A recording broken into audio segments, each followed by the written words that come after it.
We have breaking news coming in to begin with. Let's get you the latest, and this is in regard to the Karnataka government that has wiped clean as far as 60 criminal cases are concerned, and this includes those against the supporters of DK Shivkumar. The supporters were booked for stone pelting. Other cases against activists have also been withdrawn, and NDTV has accessed the key document. This is the document that's been accessed. My colleague Deepak joining us in order to get us details. Deepak, these are 60 criminal cases. This also includes people against the government, and now the government is making this move. What really prompted them to do so?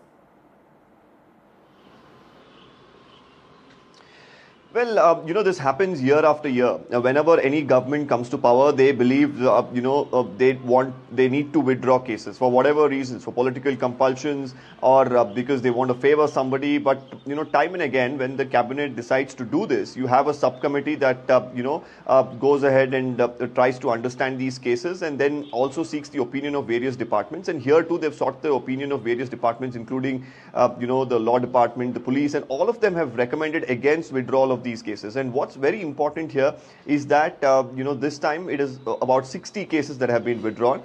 Several of them include cases where supporters of DK Shivkumar, Congress workers, were protesting against his arrest. During that time, there was a little bit of arson and other forms of violations, and the police, of course, have booked some serious cases. All of them now being proposed to be dropped. There is also a case from Kalaburgi where certain people gathered near a police station and were rioting there. There was also cases of arson that also has been withdrawn. Some cases against pro-Kannada groups. There are cases against farmer groups. All of them have been withdrawn, and this is something that happens periodically. But last time around, when there were about 43 cases that were withdrawn, including the Hubli riots, there was a petition that was filed against it in the Karnataka High Court, and the High Court came down quite heavily against the government's decision. So we'll really have to see whether again this will go through legal scrutiny, and of course the opposition definitely is going to take pot shots at the government over this decision as well.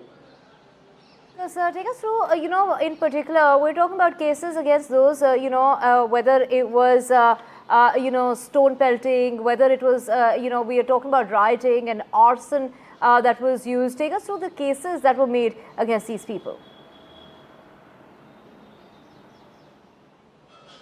Well, there are 60 odd cases here. Like I said, some of them include cases against supporters of DK Shivkumar. When he was arrested by the Enforcement Directorate in 2019, there were widespread protests in different parts of the state, especially in his constituency. There were protests also in Bengaluru and other parts of the state. And most of these cases right now, the cabinet subcommittee has proposed that they want to withdraw it. Like I said, the police again here saying, well, it's not in the public interest to withdraw these cases.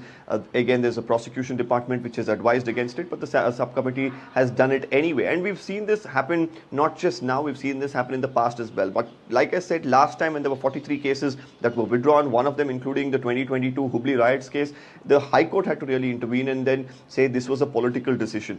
This time, once again, that is a looming fear, but the government feels that it is the need of the hour for whatever, like I said, for compulsions that they have, either political or for reasons best known to them. Right, Deepak, let's just also, get in some of the political reactions coming in. Mr. Prakash joining us from the BJP in order to...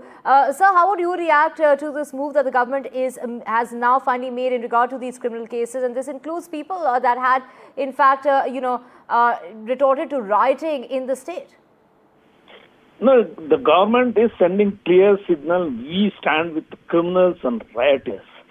This is not the first time the Congress government has withdrawn cases against serious criminal cases on various people and organizations.